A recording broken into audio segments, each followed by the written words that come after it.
First part of session 68. Here we're going to talk about negative time space. Spooky. Let's begin.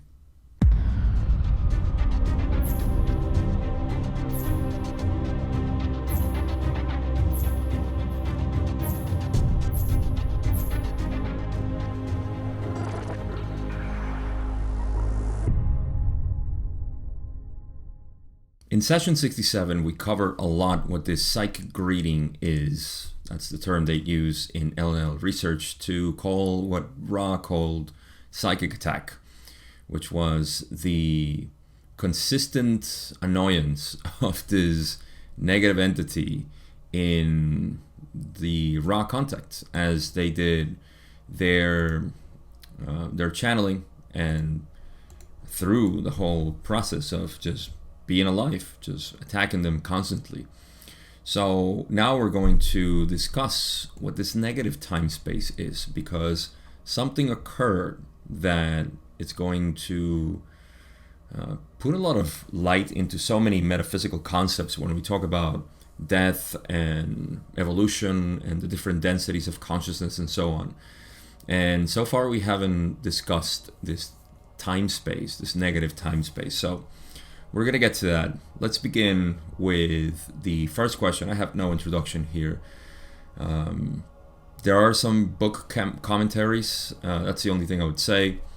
I don't read them. These book commentaries are part of book 5 and is, as I have said, Carla and Jim always prefacing the session that has any excluded questions and answers from the original books. You should be familiar with this format of the original books and then the raw contact. The raw contact, at least from Toby Wheelock's website, lawofone.info, has the commentary on top before starting the session. So you can go to lawofone.info. Guess what? Link in the description to go there. You can go check book 5. Guess what? Link in the description if you want to download the book. And that's it. You can go check the book 5 commentary where Carla and Jim talked about whatever it was that was within the session, those questions that were excluded. So now we go into the first question that I have. It's actually the first question of the session because it's important, where Don says, could you first please give me an indication of the instrument's condition? Ra said, this instrument's physical energies are depleted completely. The remainder is as previously stated. So let's inquire a little bit more into this. Don says in question 2, with the physical energies depleted completely, should I continue with the session? I'm not sure exactly what that means. Ra says, we have available transferred energy, which is due to the service offered by 2 of this group, and therefore we are able to continue. Were it not for this transferred energy, the instrument, whose will is strong, would have depleted its vital energies by willing the available resources. Thus, if there is no transfer of energy, and if the instrument seems depleted to the extent it now is, it is well to refrain from using the instrument. If there is energy transfer, this service may be accepted without damage to the distortion of normal vital energy. We may note that the physical energy has been exhausted, not due to the distortion toward pain, although this is great at this space-time, but primarily due to the cumulative effects of continual experience of this distortion. So Carla's energy on the physical level, meaning on this physical body level, were depleted. She was, as always, very weak in body, in physical body, but she had extra vital energies, which is really what the raw contact used. Her physical energy was depleted, and of course without the vital energies, as it seems, transferred energy from Don and Jim, I suppose through sexual transfer, as they usually did, and Don through his own presence, just by being there for Carla. That is a lot of transfer energy. You ever felt that hanging around certain people make you feel like you're more vital, and you come home and you feel like all this energy? That's transfer energy right there. Just like, I wish more people talked about this instead of, energy vampires, the people that take away your energy. Be careful, toxic people, which is just separating you from them. You can be around toxic people. You see, to believe that you can't be around toxic people and all of this is just, it's okay, I guess, for you to have discernment, so you're not in automatic and you don't even know what's going on. But once you know, you can be around toxic people, and you just won't be compatible. That's it. They're not going to drain your energy. You're not going to give them anything. Maybe you're able to give them something, because all you have as a positive being is the possibility of giving, and you decide what to receive or not. So I really don't understand this prevalence of guard your energy, shield yourself against. It's just more separative talk. So in any case, that is the transfer energy that I believe Don was able to give Carla, so that she had vital energy. She had this will to live, basically. Just like you can see, I'll give you another example. You can see people who are really old and their body is so damaged already, and yet they have this will to live, and they do more physical activities than me, or a younger me, physically active. I mean, they do a lot of stuff. That's because they have a lot of vital energy. They take it out from just breathing the air of the morning, just knowing that their grandchildren are alive, or whatever it is, that's vital energy.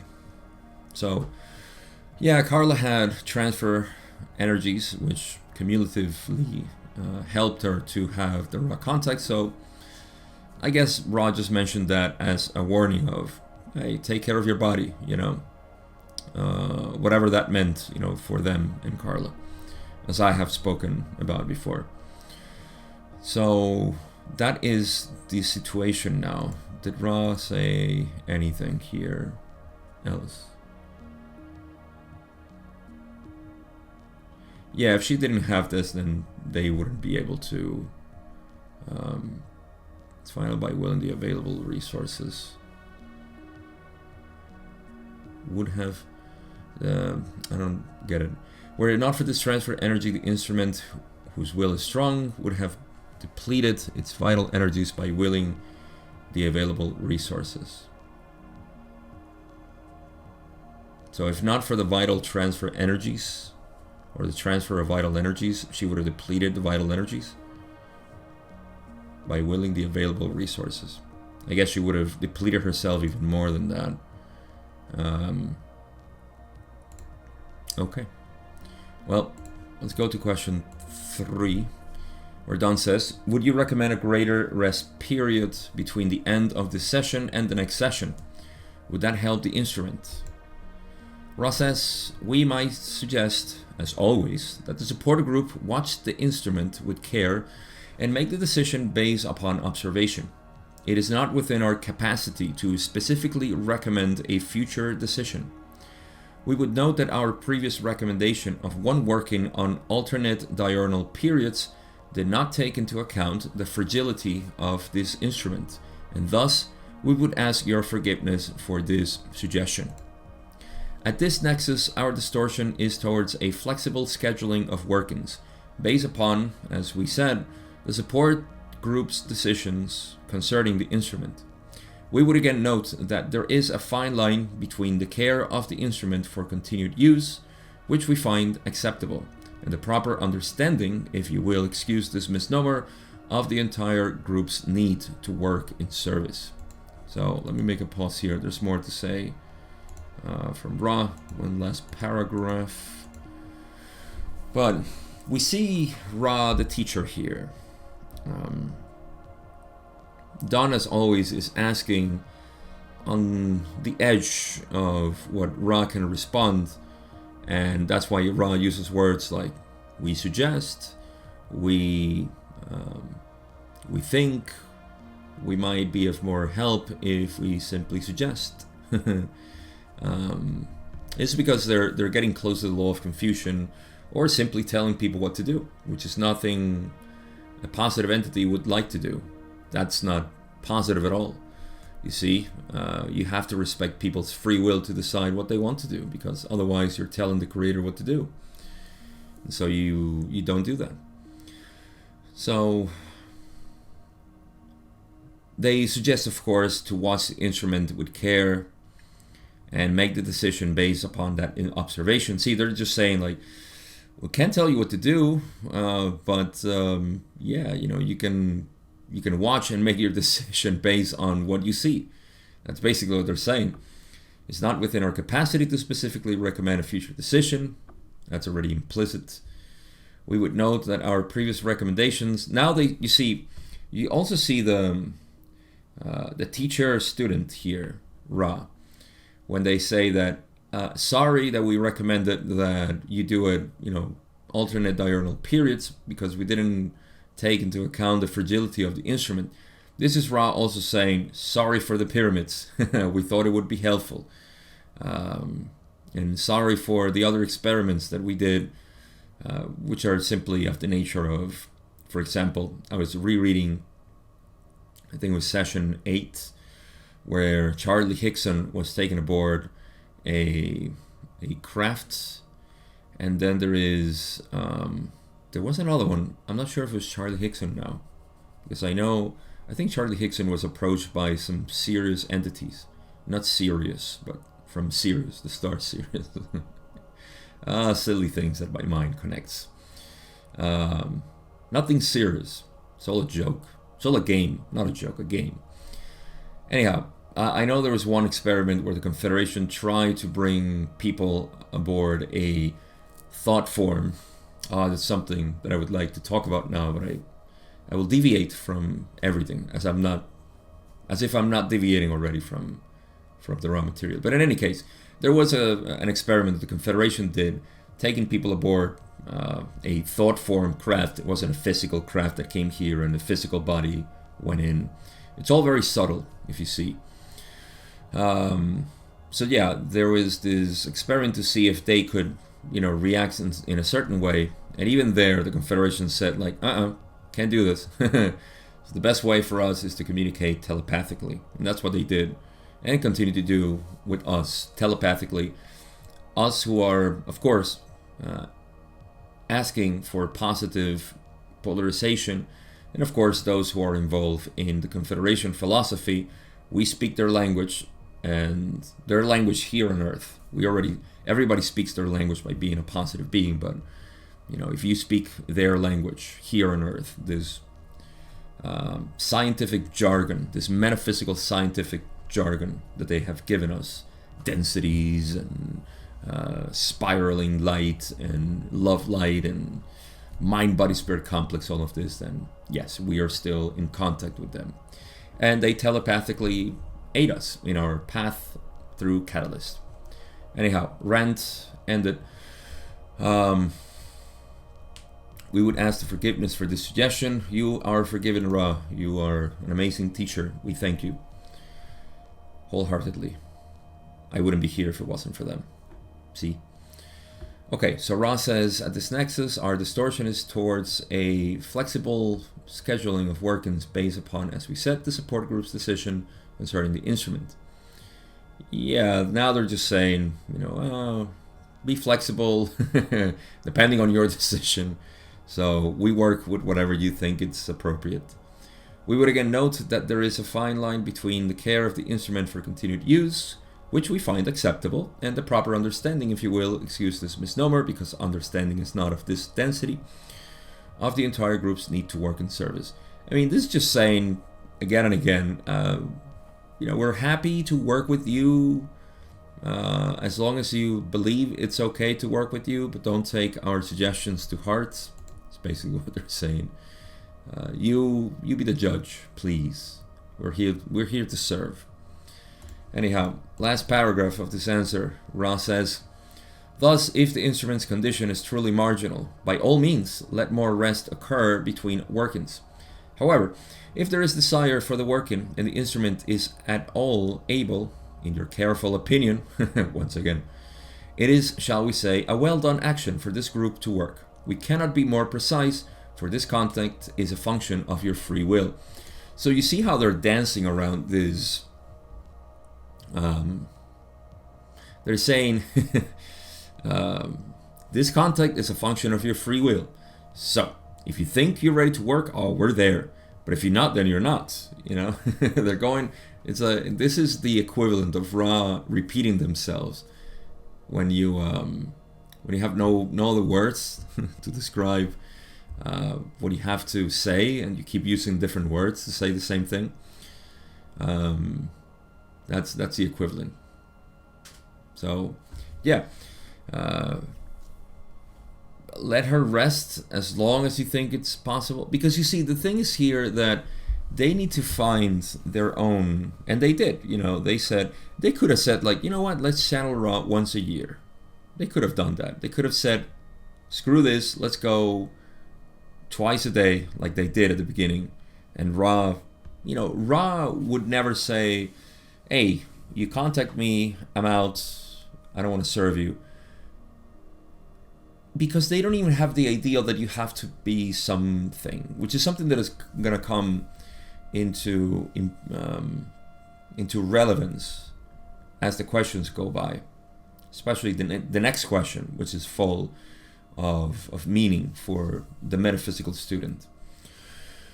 And the seeker of the one, again, I cannot stress that enough. The seeker of the one. He who wants to become one in this incarnation with everything. That view is present in the next question or the next discussion. So, yeah, Ra cannot say, you know what, she's almost dead, so let's not that would be interfering with their free will. Their free will is to contact them, and because they made themselves available for service, they need to answer it. They need to answer the call. That's what they do. They are in service to us. So once they offer their service, they cannot say no. They can say no if they know that that's going to infringe on free will, or mostly that. Anything else, they're just happy actually to give information. So, yeah, that's why they always say it's a function of your free will. They do understand their concern about health, Carla living. And of course, for them, it's important for them to be alive because they want to be of service. See? So, well, that's why they give suggestions and say, just pay attention to her physical being and her well-being in general. So yeah, let's get into the nitty-gritty of this session with the next question that Don makes here. It's actually a statement and then a question. He says, the primary reason that we consider it important to have this session today is that I might not be around for a while, and I had a pressing question about what happened Sunday night when apparently the instrument was slipping into a trance state during one of the normal meetings, and I would like to question you on this. Can you give me information about what happened? Ra being Ra says, we can. Don being Don says, would you tell me what happened in that case? And Ra explains, we have instructed this instrument to refrain from calling us unless it is within this set of circumscribed circumstances. In the event of which you speak, this instrument was asked a question which pertained to what you have been calling the raw material. This instrument was providing the voice for our brothers and sisters of the wisdom density known to you as Latui.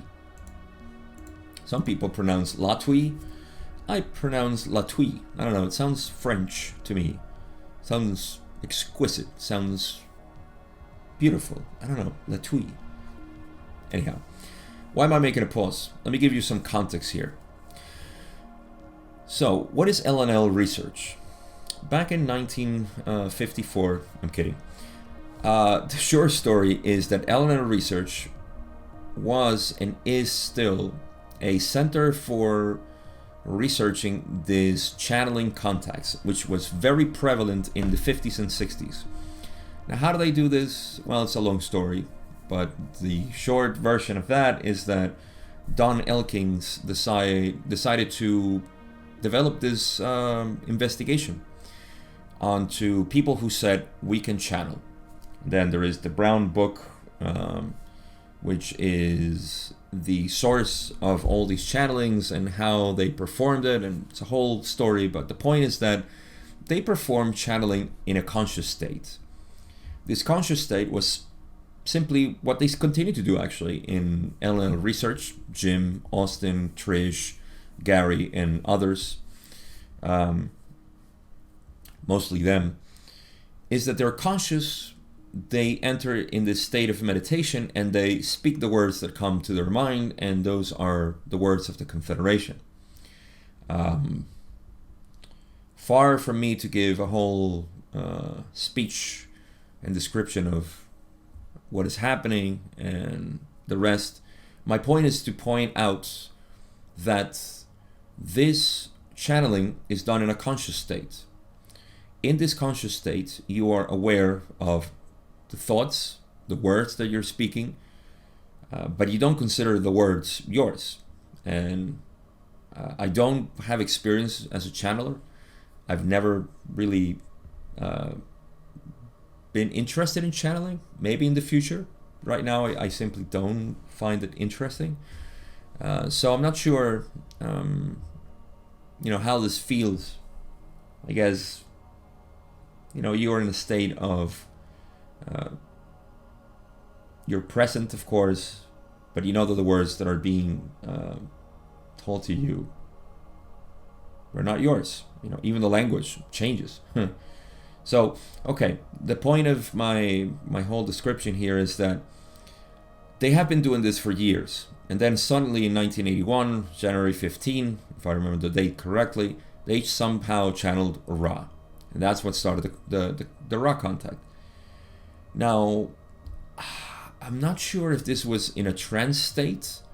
I think this was still in the conscious state. I don't have information on that. But after that, Carla entered a trance state, which meant that she was completely out and she wasn't aware of everything that was happening. Now, why is this important? Because it's the only channeling that we have in this state that require Carla to be completely out of body. And so Ra could use the full resources to give this precise information. So it's no coincidence that the most illuminated material that we have, channel material of course, comes from a source of the highest possible density in which we can be spoken from. And I mean, we can validate, and we have been validating everything here over time. And also in a trance state where the person, quote unquote, was not present. So information like this was able to be channeled. Now, what happened here? Carla was channeling consciously Latui, which is somebody or an entity, a social memory complex of fifth density. That's why Ron calls them brothers and sisters of the wisdom density. That's fifth density. So they have been channeling this entity, Latui, for quite some time already. And when the channeling was going through, one of the questions was, as Ra says, in the event of which you speak, the instrument was asked a question which pertained to what you have been calling the raw material. And this instrument was providing the voice. Okay, so with that context in mind, let's read what else Ra has to say. Remember, Carla was conscious. She was channeling Latui, just like she did on any other session except the raw material, where she entered this trance state. And this is what happened. Ra says, "This instrument thought to itself, I do not know this answer. I wish I were channeling Ra. The ones of Latui found themselves in the position of being approached by the Orion entity. which seeks to be service in its own way. The instrument began to prepare for raw contact. Latwii knew that if this was completed, the Orion entity would have an opportunity which Latwii wished to avoid. Now, the story continues, and we'll get to that. First, I just noticed that I made a grammatical error in the quotes because I put quotes within quotes. I apologize for that. I'm usually aware of this, and I use the single quote within the quotes. I have a orthographic master, slave master, I should call him. He's always reading my slides in Spanish, and he's always telling me all my mistakes and my errors. So I'm usually overly aware of typos and things like that, mostly in the Spanish version, because I've been doing translations of the raw contact as part of my project too with LLM research, and I've been making so many mistakes. Nothing big, but just, punctuations and things like that need to be corrected. Anyhow, I don't know what I'm saying, why I'm saying this, but my point is that okay, yes, let's go to what happened. So Carla thought to herself, I don't know this answer. I wish I was channeling Ra, right? And so Latwii was actually with Carla, and they found themselves in the position of being approached by the Orion entity, which said, hey, can we do our thing? And that's what Ra says, seeks to be a servant in its own way. The instrument began to prepare for raw contacts. That's Carla. She started slipping into trance state. And Latwii knew that if she would slip into the trance state, the Orion entity would have an opportunity which Latwii wished to avoid. So what was this opportunity? Ra says, it is fortunate for this instrument, firstly, that Latwii is of fifth density and able to deal with that particular vibratory complex which the Orion entity was manifesting. And secondly, that there were those in the support group at that time which sent great amounts of support to the instrument in this crux. Thus, what occurred was the ones of Latwii never let go of this instrument, although this came perilously close to breaking the way of confusion. It continued to hold its connection with the mind-body-spirit complex of the instrument and to generate information through it, even as the instrument began to slip out of its physical vehicle. So far what is happening is that Carla is wanting to get into this trance state by the unconscious desire to be of service through the voice of Ra. So she's saying, just by the simple thought, I wish I was channeling Ra, this desire, this wish, started to slip, to make her slip out of her body into the trance state. Latwii knowing that if that happened, the Orion entity would have done what they wanted, which is something that Latwii didn't want it to happen, and we'll see what that was. But Carla was kept, let's say, conscious by Latwii by continued talking. So Latwii just kept talking, and Carla, of course, continued talking. And yeah, that's what kept Carla from slipping out of body. We will see what would happen, which is something that I need to give my own spin to, because people get freaked out by this. And you know me, I have to give my own spin. It's my view of things anyways. So okay, Ra says that it was fortunate that Latwii of fifth density was able to deal with the Orion group, or the Orion entity at this time. And also that the support group that were around Carla was giving enough energy and support to Carla. So yeah, let's finish up what Ra said.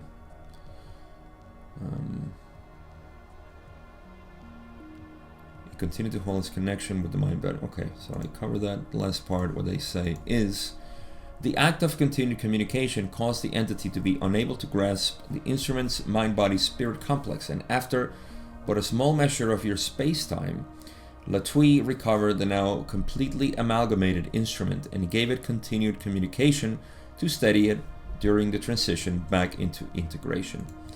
So, first off, the entity that they talk about at the beginning is the Orion entity. When they say the act of continued communication by Latwii caused the entity, the Orion entity, to be unable to grasp the instrument's mind-body-spirit complex, and after but a small measure of your space-time, Latwii recovered the now completely amalgamated instrument and gave it continued communication to steady it during the transition back into integration.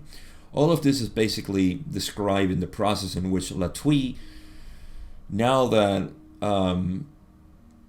Orion group failed, or Orion entity failed to grab the mind-body-spirit complex of Carla and take it away, then she started getting back into her body, or her instrument, and that is the amalgamated instrument, and then gave it continued communication.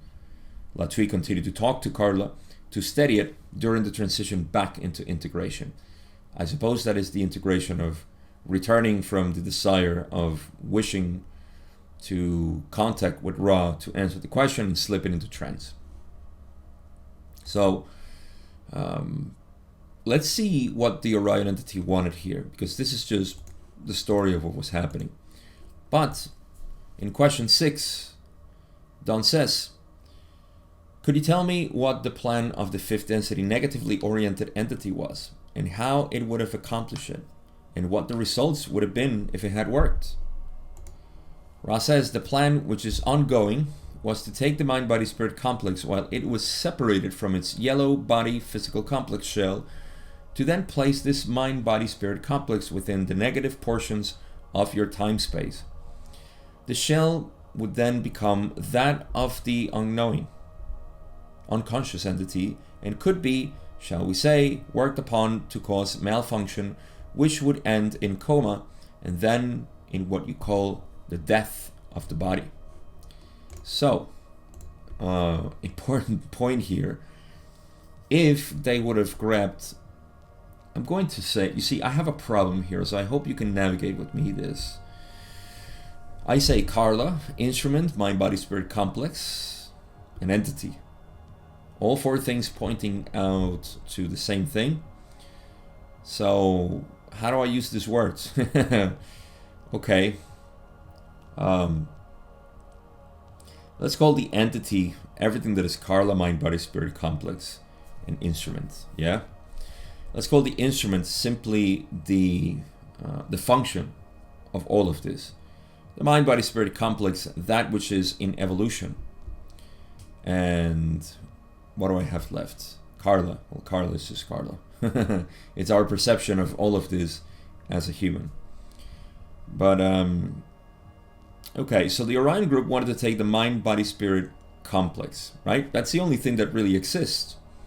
There is no soul, there is no... as a separate portion, I'm saying, there is no soul, there is no Carla, there is no instrument in and of itself. You see, there's only the mind, body, spirit complex. Okay, so they wanted to take that and separate it from the yellow body physical complex. That would be Carla as we know her. You know, the body that she had, the genetic recycling of her DNA and all of this that creates the physical appearance. That's what they call the physical complex shell, the yellow body. Okay, so separating the mind, body, spirit complex from this, and then placing the mind, body, spirit complex in the negative portions of time space, of our time space. Okay, so the shell would then become that of the unknown, unconscious entity. See, the entity would become unconscious, simply not being there. That would be worked upon, I suppose, by the negative entities to cause the coma, just like they worked on her renal system to distort her and get her sick. Well, in the same way, the negative entity would have worked to make her enter into a coma and then finally death. So this is how they would have actually achieved the maximum service, negative service, to kill Carla, basically, and to take her mind-body-spirit complex into negative time-space. The spooky part begins. So this is basically what's happening so far. Let's continue reading. Ross says, at this point, the higher self of the instrument would have the choice of leaving the mind-body-spirit complex in negative time-space, or of allowing incarnation in space-time of equivalent vibration and polarity distortions. Thus, this entity would become a negatively polarized entity without the advantage of native negative polarization. It would find a long path to the Creator under these circumstances, although the path would inevitably end well. Okay, so let's see. Okay, there's more to this, as Don continues to ask. Okay, so what did Ross say here? They say, at this point, the higher self of the instrument would have the choice of leaving. Well, what's happening here? Don asked, what would have happened, etc. The mind-body theory complex. Now, here's where I want to give my spin. You see, people usually associate, like, Carla, the appearance of Carla, this ego self that is projected outside, which we see as an entity, which we fall in love with, this illusion of self, this illusion of shell, let me put it that way, huh? So people, to me, wrongly assume that the personality, which is a persona, goes with the mind-body-spirit complex. See, to me, this kind of violates the understanding that we are one with our higher self. And to believe that there is this mind-body-spirit complex with a personality, and again, this is where, please, this is my speculation, take what resonates and discard whatever doesn't. But I believe that the mind-body-spirit complex is an instrument in which the Creator is known itself. Now, the closest thing to the Creator is the higher self, which experiences itself as the mind-body-spirit complex. But the mind-body-spirit complex within the illusion of third density creates the persona, thanks to the veil of forgetting. This persona seems to have a separate identity. This is what we call the ego self. This is what we become enamored with ourselves and with other selves. So my clarification here is that we kind of romanticize, because we're humans, that Carla would be that mind-body-spirit complex. The higher self, the true self, Atman, if you will, that higher self is the one who is experiencing everything. Now, remember, the higher self is at the mid stages of sixth density, which means no polarity, doesn't care. Now, it does want the mind-body-spirit complex to evolve back to source. That's the purpose of the higher self. But you see, this is the guiding force to me everywhere. Is your guiding force here? This, to me, is this interpretation, of saying that, oh, poor Carla, she would have been into negative time-space and then incarnated into space-time and all of this. I understand. I don't wish to sound insensitive. But in the grand scheme of things, like Ross says, although the path would inevitably end well, yes, it would find a long path to the Creator. So what? That's okay. You see, what I'm trying to give is the perception of non-duality here, that it doesn't matter what happens. Everything is always well. I know people would say, oh, how dare you say that, poor mind-body-spirit complex to go into negative time-space. Why? Why is that negative? Why is that bad? Why is that a problem? Are you rejecting a part of the creation? I don't know. Maybe sit with that and, see what are your fears. Is it that you project yourself as a persona, being negative, and you can't stand that? Well, maybe that's something you need to integrate. You see, I'm trying to dissipate the illusion that, we should all go through the positive path. Those who are in the negative path are just simply deluding themselves. Yes, it's true. They're deluding themselves into thinking they're separate, but that is the creator. There's a higher self that is allowing all of this to happen. So be it. You see? So I will take away all of the humanize emotions into the tragedy that people talk about of Carla going. I mean, the only tragedy is from the human perspective of saying Carla would have died, and you know what? That would have been a tragedy for the channeling of information and all of this. So you see, I'm not negating all of that, but I'm simply giving the perception, the perspective of non-dual views that everything is always well.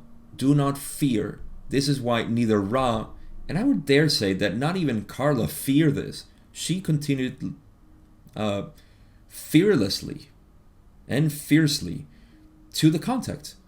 And she continued to do conscious channeling and the rest. So, why would this create a sort of fear in us? I don't know. But I wish to dissipate it. That is my point. So, again, Ra is describing, as, you see, and again, take it from Ra's words, don't take it from me. At this point, when the mind-body-spirit complex is in negative time-space, well, the higher self of the instrument would have the choice of leaving the mind-body-spirit complex in negative time-space. They actually had to correct themselves there because they were about to say space-time. Or of allowing incarnation in space-time of equivalent vibration and polarity distortions. We'll discover what this means in the next questions. Thus, this entity would become a negatively polarized entity without the advantage of native negative polarization. You see, here in this sentence is probably where we fear it. You see, oh my God, she would have become negatively polarized. That's okay. She would have become a negatively polarized entity without the native advantage of negative polarization. That would only mean that, as Ra says, this would be a long path to the creator, but it would end well. So, long, short, doesn't matter. There is no space, there is no time. All ends well. So yes, I do not think this would be a tragedy in the grand scheme of things. I think for us humans, it would certainly be a tragedy. Just like, somebody dying is always a tragedy. But we know, we have the perspective of saying, oh, it doesn't matter, it's a transformation. Let me go back to my face, because that's an important point of view. You see how we have a double interpretation? We can accept and admit that it's a tragedy for somebody to die for the human level who wishes to enjoy more somebody's life. But inside, we know that it's fine. It's a transformation. And we always say, well, he or she is in a better place now. Cool. See? And why is it a tragedy if we're saying that they're in a better place now? Cognitive dissonance there that needs to be sort of resolved in our minds. And that is exactly what I'm trying to offer with my interpretation, saying that it would end well. Just like Ra says. At least seeing it from that perspective. So it's not insensitive, I think. Now, question 7. Don says, then you're saying that if this fifth density negative entity is successful in its attempts to transfer the mind-body-spirit complex, when that complex is in what we call the trance state to negatively polarized time-space, then the higher self has no choice but to allow incarnation in negatively polarized space-time. Is that correct? Ra says, this is incorrect. The higher self could allow the mind-body-spirit complex to remain in time-space. However, it is unlikely that the higher self would do so indefinitely due to its distortion towards the belief that the function of the mind-body-spirit complex is to experience and learn from other selves, thus experiencing the creator.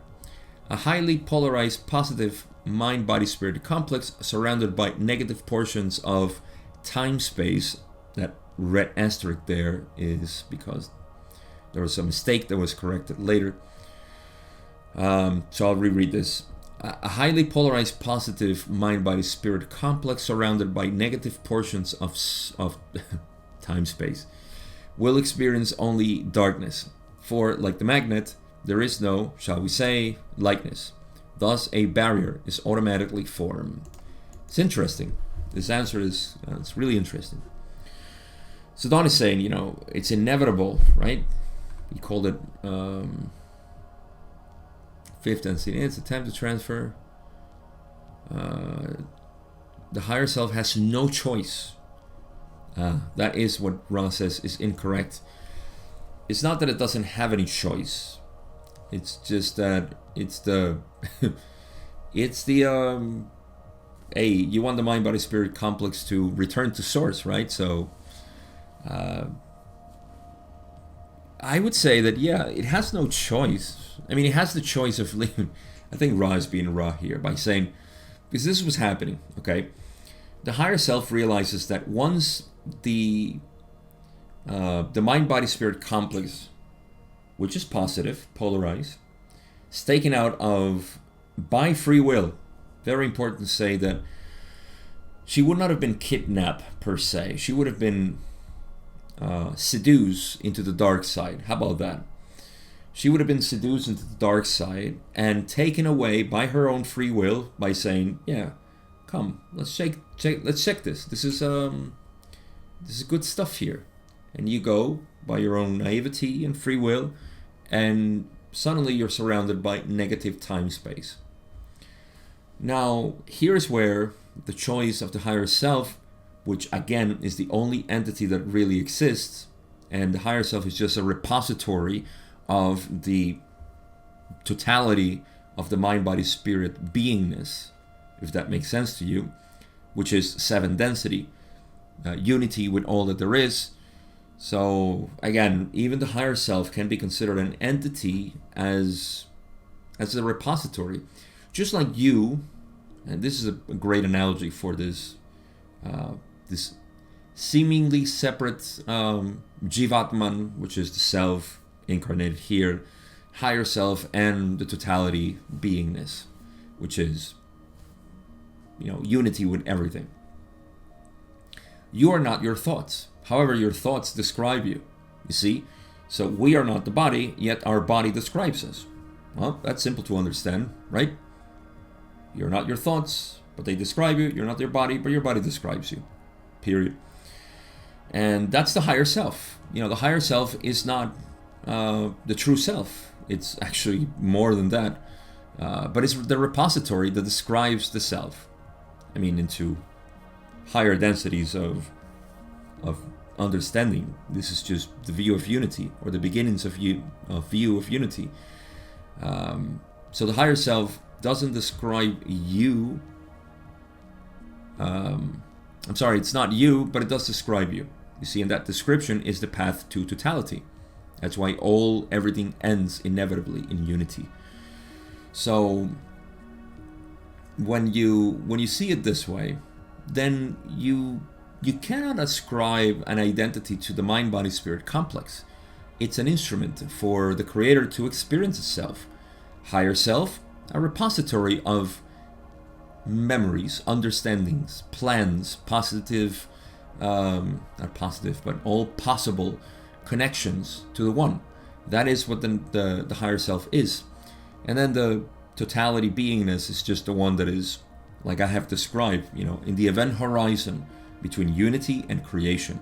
So it's that side of the creator that is actually creating everything and is guiding everything to its source without taking away free will. I hope this is understandable. I think at this point in the raw material, all of this vocabulary should be familiar to you at least. I'm sorry if I threw so many words of this beautiful philosophy of the law of one, but that's how I can describe all of this. And again, if you see what I'm trying to attempt here is to collapse this idea that we are something and that we are becoming something else. No, we are everything that there is, experiencing itself as a minute portion of itself, if that makes sense. So anyhow, I hope that made sense. Okay, so the higher self could allow the mind-body-spirit complex to remain in time-space, but it is unlikely that the higher self would do so indefinitely, because it knows that the function of the mind-body-spirit complex is to experience and learn from other selves. You see, so it cannot remain in time-space. It wouldn't evolve. You need to incarnate again. You need to come again into existence so you can deal with other selves. That's why Ra says that a highly polarized, positive mind-body-spirit complex, check how they don't say entity. They don't say person, of course. They don't say instrument. They say mind-body-spirit complex. When you get into the depths of what mind-body-spirit complex means, it's simply a collection of energies that are present in time-space for manifestation and use by the creator to know itself. So there is only the creator knowing itself through these instruments, which we, at the backbone of it, is the mind-body-spirit complex. So this mind-body-spirit complex, surrounded by negative portions of space-time, it's like a positive charge particle around a sea of negatively polarized particle. Well, what would happen? You would repel everything. You would cause this, you have to incarnate as a negatively polarized entity for you to finally get out of the sea of confusion that is the negative time-space. Let me repeat that. Negative time-space is, and I say this with all propriety, a confused energy arrangement of the creator. Because for you to get out of negatively polarized time-space, you need to realize that you are the creator, and the creator is non-polarized. So you have to give up all that contraction of being negative and having an identity. So you let go and you allow this to flow, and then no positive, no negatives. But yeah, that's what's happening. And yes, it's beautiful. This last part when they say that it will experience only darkness, for like the magnet, there is no likeness. Thus, a barrier is automatically formed. This barrier, I visualize as being a sort of electromagnetic field around the mind-body-spirit complex that repels everything that is around it. So you cannot learn from other selves. Guess what? You're not even approached by positive beings because you can't do anything there. So your chance, and I'm saying you're going to be, the mind-body-spirit's plan for evolution is to merge into the sea of confusion that is negative time-space and thrive therefrom. Okay, let's go into question 8. Don says, let me be sure that I understood you. Is that darkness experienced in negative space-time or in negative time-space? So this is the correction that you see. Let me show you here in the red dot or asterisk where it says space-time.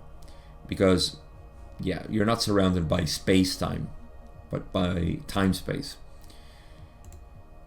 And Ross says negative time-space. They correct themselves. Don says incarnation in negative spice is spice. Not so spicy.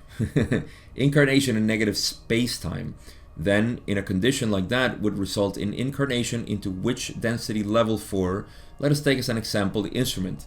Ross says, no. The answer to this query violates the first distortion. I'll explain why. Question 10, Don says, okay, let's not take the instrument. This is Don the Wise, by the way. Let's not take the instrument then as an example. Let's say that this was done to a wanderer of 6th density. If this answer violates the first distortion, which it doesn't, then don't answer. Don didn't say that, for those who are just listening and not watching the slide. Which it doesn't, that was me. So let me reread it for the sake of completeness. Don says, if this answer violates the first distortion, don't answer it. But let's say a 6th density wanderer had this happen and went into negative time space. Would that be a 6th density negative time space? And would that be a 6th density negative time space? And would he incarnate into 6th density negative space time? Question is so well formulated. I love it. Ra says, your assumption is correct. The strength of the polarization would be matched as far as possible in some positive 6th density wanderers. The approximation would not quite be complete due to the paucity of negative 6th density energy fields of the equivalent strength. So, important point here. Okay, so first Don wants to know, how is this incarnation in space-time? Is it a function of the mind-body-spirit complex polarity, strength of polarity? And Ra says, yes, it would. Well, first they say, we cannot answer that. And the reason why they cannot answer it is because that would reveal Carla's, say, polarity, say, or not polarity, but origin, right? Yeah, because Don is asking specifically, would this result in incarnation in which density level for Carla, for the instrument? And so Ra can say, well, into 6th density. Oops, she's from 6th density. You know, you can't do that. So that's why Don, being very clever, he said, well, let's not take the instrument, but let's say a negative, because, you know, free will is preserved. You think, you still have the confusion as to, is Carla from 5th or 6th density? See? So Ra answered without breaking free will. This is so precise. I love this. You know, if you read the raw material and you don't appreciate this as being the elements within the material that, you know, speaks of its purity, the precision, the perfection in which they never repeat information but expand on it, and they also don't take any chances into infringing upon free will, that's just beautiful. So I don't know, I enjoy this type of stuff here. Hope you do too. So yeah, what would happen if it was 6th density and it was taken into negative time space? So Ra says that yes, your assumption is correct, that it would be taken to 6th density time space. In some positive 6th density wanderers, the approximation would not quite be complete due to paucity of negative 6th density energy fields of the equivalent strength.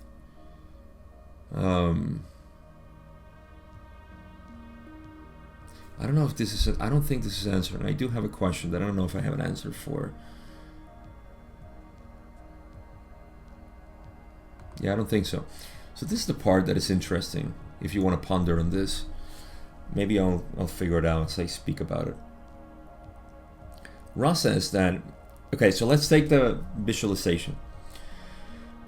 Let's take the example of the 6th density wanderer who comes here, is highly polarized positively, right? And it goes into negative time space. It's taken out of negative. It's taken out of this incarnation into negative time space. In negative time space, they need to incarnate into space-time. That's what Don is describing here in the question, right? He says, would that be a 6th density negative time space, and he would incarnate into 6th density negative space-time? And Ra says, yes, they would have to incarnate in space-time, negative space-time of 6th density. The strength of the polarization would be matched as far as possible. The strength of the polarization would be matched as far as possible. In this case, why? Because, you see, something happens in 6th density. You ready for this? I hope so.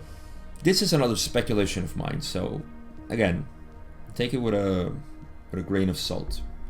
But I believe the following. You see, let's take that there are 7 densities, as we know. These 7 densities have their ways of evolution. Now, spiritual evolution starts in 3rd density. This is because it's when the spirit is provided to the mind-body complex.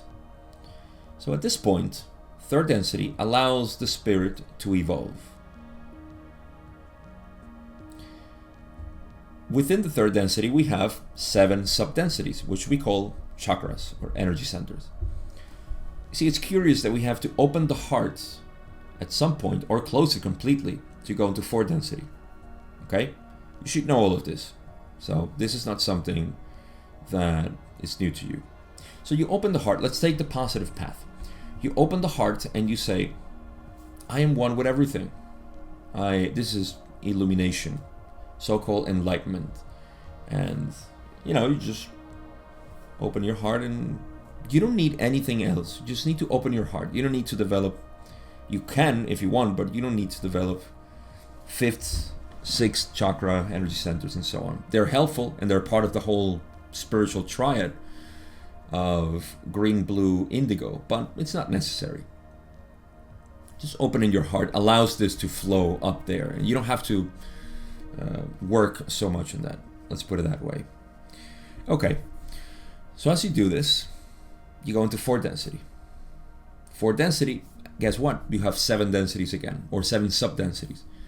Now at some point you need to open the heart again, which is automatic, I assume, but then you find that you need to work on your blue energy center. Okay, so you work with that, and then you move into 5th density. In 5th density, guess what? You incarnate with another 7 subdensities, which are called energy centers, and you have to work on those, refine those, to move into 6th density. Now in 6th density, in each density, opening of the heart means something. Or let's say the energy that flows through the heart, the green energy center, means something different from the other densities. Yes?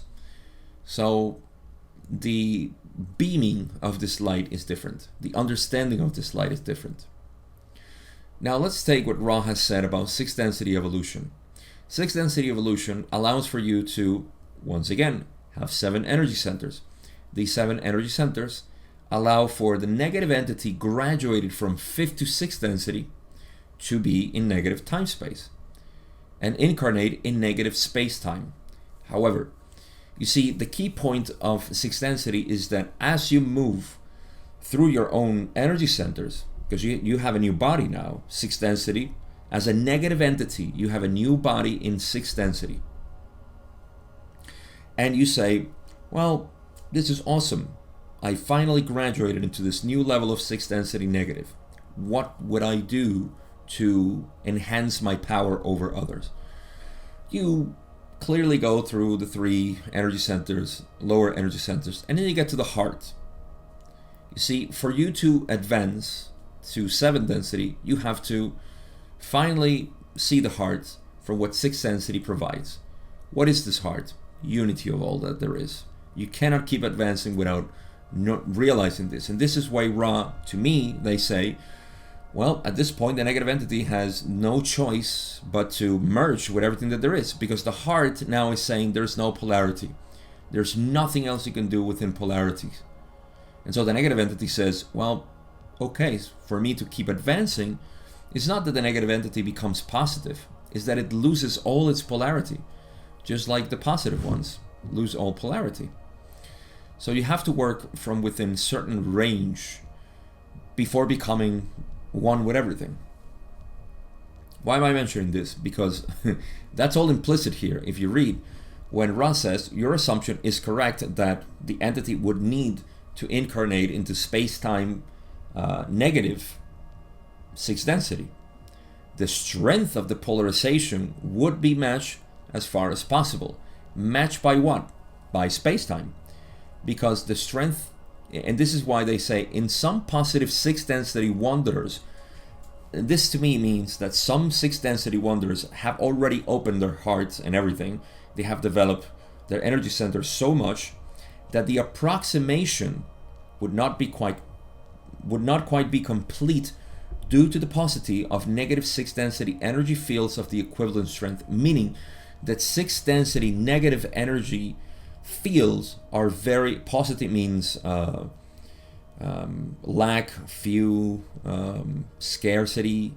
There's just not much negative 6 density energy fields that can sustain this positive wonder. You see, so there is it's kind of difficult for some of these 6 density wonders to actually get into space-time because of the strength of their polarization. So something needs to happen there. What happens? I don't know. But I know this has to do with the strength of the polarization due to the openness of the 6 density wonder, that once it's moved into negative time space, it needs to compromise itself basically into whatever it is that is available to continue its evolution. Just go back to unity basically. So I think I will read one more question and we'll leave it at this because we're up on time, at least on my end. And so let's go to question 11. Is the reason that this could be done the fact that the Wanderer's mind-body-spirit complex extracted in what we call the trance state, leaving the 3rd density physical? In this state, the Wanderer does not have the full capability to magically defend itself. Is this correct? Ra says, in the case of this instrument, this is correct. This is also correct when applied almost without exception to those instruments working in trance which have not consciously experienced magical training in time-space in the, shall we say, present incarnation. The entities of your density capable of magical defense in this situation are extremely rare. So, yeah, good way to end this first part. So what's Don's question? That the reason why this would happen is because the mind-body-spirit complex, or the instrument, was not trained enough with magical means to defend itself from this attraction, to shield itself from the luring from the negative entity into time-space negative. And so Ra says, yes, this is correct only in the case of this instrument. This is also correct when applied without exception to those instruments working in trance. Yes, definitely. So anybody who is working within a trance state for channeling information, then they will, they have, this opens a can of worms that I probably should have opened in another video, but it's interesting when Ra says at the end, the entities of your density capable of magical defense in this situation are extremely rare. Why? Because this training is not something you find in school or college or, an academia that is out there. It's just, we don't explore this stuff. That's all weird for the modern men and women. It's all weird, so we don't explore this. So, well, guess what? We don't get trained on this, so we don't know how to work in a trance state. And this also happens without exception, as Ross says, to those who obviously don't have experience in magical training, which is the vast majority of people. I mean, the vast majority of people, 99.9% maybe of the population. I don't know. But this also opens the question about channeling information when you're not even healed, when you're not a crystallized being. And how much of that information can... You see, Carla, at least if you put any credits into the raw material, Ross said that Carla was pretty much crystallized in her lower energy centers. So... that does validate a lot, not even the raw material, but her conscious channelings, which are beautiful, by the way. And most of these guys' channelings are just beautiful. But you see, I'm referring to the people who channel information, and unfortunately they get into this, I was channeling information about what's going to happen soon. Very popular people do this, which is mind-boggling to me that they're even students of the Law of One and they do this. Ego, I guess. But yeah, information that is transient and that it's about what's going to happen soon and all of this nonsense, or any transient information really is. So yes, that is the state of the channelers in our modern era. Unfortunately, the vast majority of them. So use your discernment. Some people actually get hooked on this of, well, this person is channeling, what's going to happen to the financial system soon. Okay, good luck with that. Have fun. That's not something that positive beings would care about. That's not even remotely close to what they care. It's all unnecessary. So that's it. That's the end of this video, and we'll continue with the next 8 questions that are left in this session. Conclusions. So a couple of things that came out of this are, first, that perception, again, which I know it needs a lot of metaphysical jargon to describe, for those who love this stuff, for those who are into light bodies and negative forces and Orion Group and Confederation and so on. I actually entertain, as you may see, a lot of this because I enjoy this metaphysical view of reality insofar as it's related to the raw material. Why? Because I continue to see it as the most valuable source of information that we have to measure everything else that we find out there as metaphysical information. Yes? Does that make sense? I hope it does. Because that's just my point of view. You don't have to share it. But I believe that the raw material has in itself a pristine presentation, which is not to mean that, even the most, even those at LNL Research tell you, please don't believe everything that the raw material says. You see, I believe that too. There are many questions that when you revisit them, you say, there's something here that doesn't click with me. And I've said it through several sessions. I'm not saying that the whole material is perfect. Nothing is, thank God. Otherwise, this would be a weird world. So yeah, this material has some questionable, mostly in session 8, if you don't mind me saying. Question 8 it's kind of questionable in some senses. So, and I know some of you may be saying, what are you saying? The elite doesn't exist? The secret government? No, that's all completely true. At least from my point of view. It would be surprising that it doesn't exist. It just makes no sense that this society is run this way without having an elite that is, planning all this nonsensical stuff that we see. Just by chance, we have the pandemic and so on. Okay. Well, that's possible, I guess, but I don't think the probability vortices of that are remotely close to the probability vortices of them being, planned. So in any case, my point is not getting into that, but into saying that for those who entertain this raw material, there is a view which is non-dual. This is what I call the mystic path of the Loaf One, which is really what it was meant to be, not to be confused to, this is the material for exposing this and that, or which I have to be honest, I have even friends who are so caught up in these energy defenses. Like, it's so ridiculous to me that we're extrapolating the war that we don't like here on planet Earth because it's hurting children and animals and people, adults in general. But yet, a war in time-space? Hell yeah.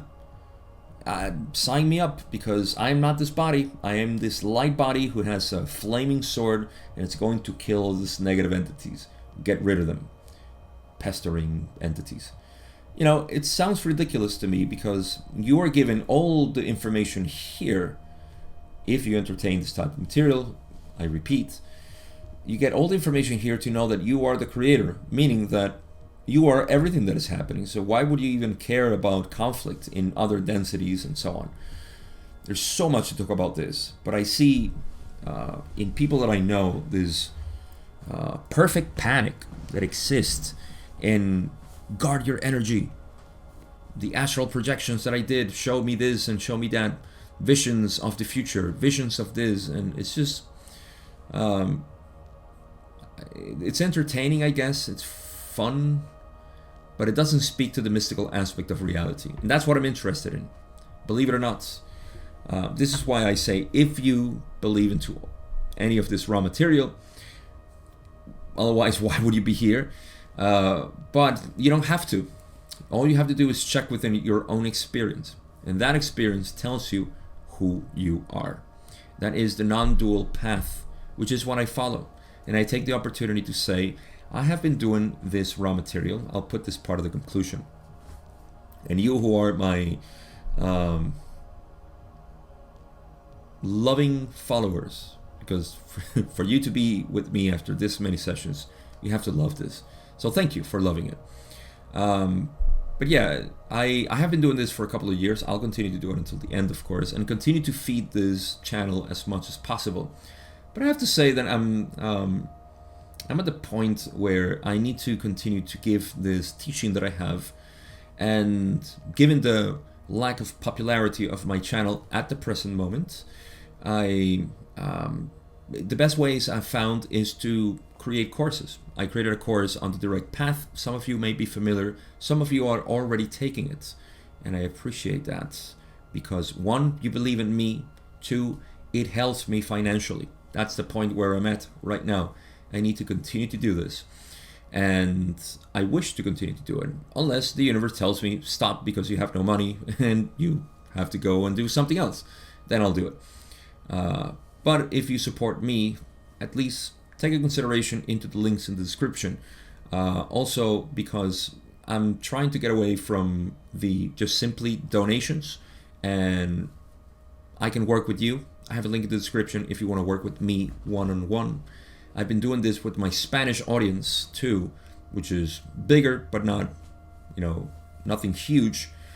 And I've been doing this and I feel really awesome. I've actually been doing it with a couple of you who have contacted me. I love doing this. I love guiding you through this whole metaphysical jargon into the non-dual aspect of reality, which is either seen here in the raw material or in conjunction with non-duality as we know it, Advaita Vedanta, which is my speciality, if you will. It's what I love talking about. That's why I have this other series, which is less popular than Law of One, which is non-dual teachings. But this is what I enjoy doing. So anyway, what I'm saying is, take a look at the description, see if you can support this. I have Patreon too. I don't know what to do with Patreon, to be honest, but it's a way for you to support me. I appreciate you people who do it as well. And that's it. That's all I have to say. So thank you. Thank you for just watching the video. Even that helps with the very little money that YouTube gives me from the ads that I just started adding here. But that's it. I have nothing else to say, but thank you for taking this trip with me again for an hour and change. I've nothing but appreciation for this life that I continue to live. And I have nothing else to say, but I'll see you in part 2 of session 68.